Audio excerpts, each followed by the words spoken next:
everybody, and welcome back to Jeff Quintin TV. Yes, I am your host, Jeff Quintin. This is the most passionate real estate show here on the internet. Today we're going to talk about, we're going to talk about a conversation I had today with a client and a seller. And I had this conversation with many clients many times. So here's what we're talking about. Should I wait the market out? Am I going to wait it out? And should I wait it out to get myself out even, or do I look to even consider doing a short sale? Okay, meaning that the lender accepts less than what's owed because of what I owe versus where the market is. This is a scenario that I talk with people every single day, and they fight with their heads. What do I do? So I want to show you and take you through the conversation that I had with these guys today and show you exactly about the numbers on how this looks for this client, if they should go now, short sale and be done, or wait the market out. Okay, so here we go. So I had a conversation with a seller today that's been on the market for a long time, okay, and they can't sell their home, and basically they said, you know what, we're going to take it off the market, we're just going to wait the market out, which, you know, everyone says that, I'm going to wait the market out, wait the market out. So it's just a matter of how soon are you willing to wait it out and for how long, and does it really make financial sense to wait it out? So here's what it was. This seller, okay, paid $650,000, okay? $650,000 they paid in December of 2005. $650,000, okay? They put like 20% down back then. For round numbers, they owe $520,000 is what they owe. All right? Currently today, the property realistically to sell it in the next 30 to 60 days is worth about $450,000, okay? So today it's worth $450,000 in June of 2012. Now, if they sold it right here for $450,000, let's say they decided to sell it today for $450,000, after commission, real estate, transfer tax, all the nitty-gritty, net is $418,000. Okay, so we got $418,000 net. Well, they owe right now $520,000. So they would sell today for market price $450,000, net $418,000, and ultimately they would be upside down, or they'd need to bring money to the table of $101,000. It came out to $101,500. So basically, let's say they're upside down, okay? Upside down, $100,000. So seller has an option.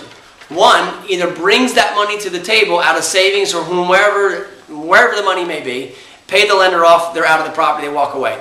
Or two, they ride the market out, meaning that they wait for the appreciation of the market, get all the way up until they can cover that amount, and or many sellers said, I'm not taking a loss, I'm going to ride it out until I can get this market, the market's coming back and I want to make it, get back even. So that's fine. So we need to look at this for this person's scenario. So they're upside down by $100,000, okay? So what's interesting about this is on the $520,000 that they owe, right here, they've got a monthly payment right now of $2,800, okay? That's for principal and interest. In addition to that, they've got their taxes, okay? So they got another $500 a month in taxes, they got another $200 a month in insurance.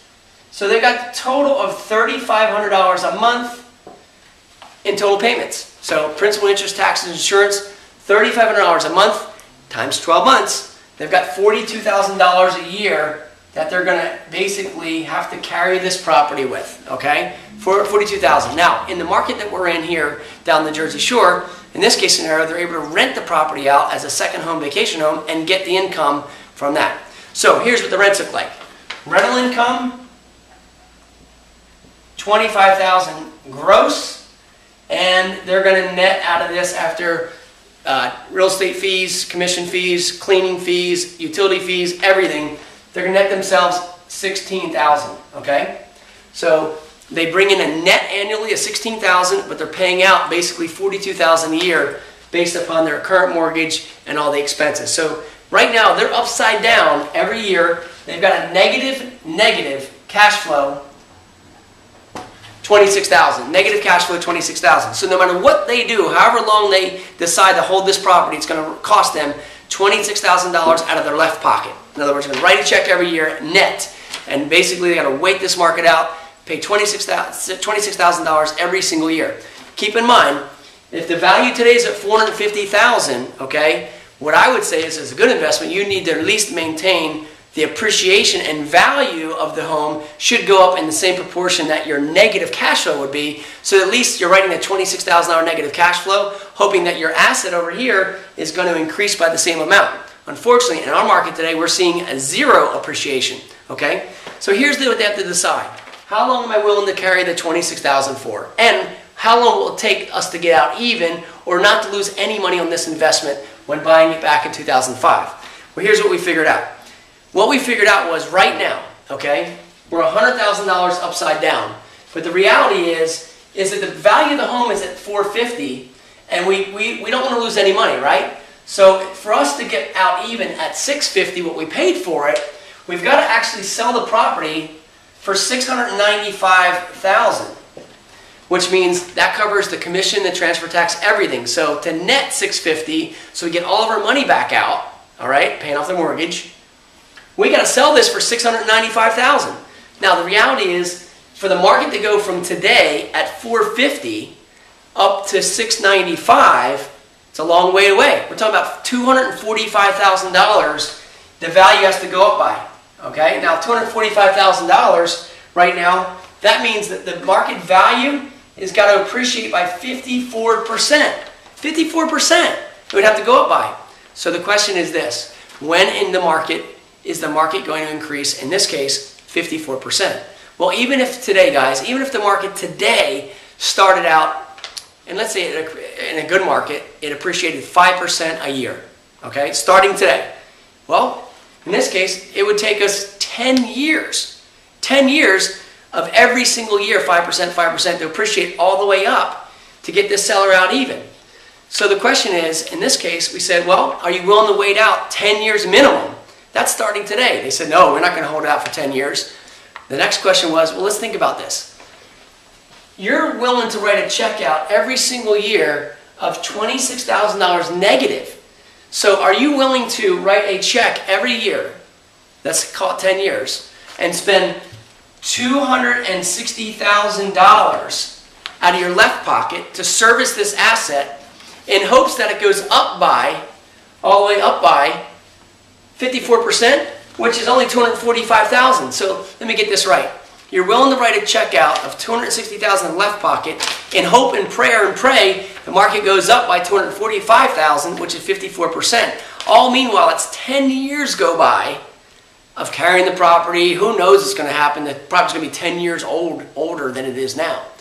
So this seller said, it just does not make sense for me to continue to hold this property and throw good money after a bad asset. That's what we came to realize. So they said, well, what do we do here? So we have an option. One is you can either bring the $100,000 to the table, or you can wait it out and throw $260,000 and hold it. You know, I'd rather you just bring the $100,000 today, get rid of the loss, cut it, and be done. Or you got to understand that you're going to be this far upside down to try to get back. Or the other option was, guys, consider doing a short sale. That's the bottom line. Go to the lender, have the lender accept less than what's owed.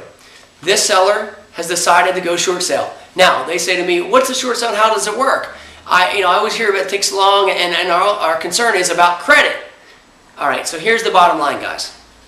Look, when you do a short sale, it depends. Some lenders will obviously report it to the credit bureaus. Some don't, by the way. In fact, clients never even hit their credit report. Some lenders will report the credit, okay, as negotiated paid, which will ding up your credit. Typically anywhere between 100 to 150 points. So today, if you got great credit, 750, 800, it might go down to 650. If you're at 750, it might go to 600. Who knows? Between 100 and 150 points. But let me tell you what my clients understand.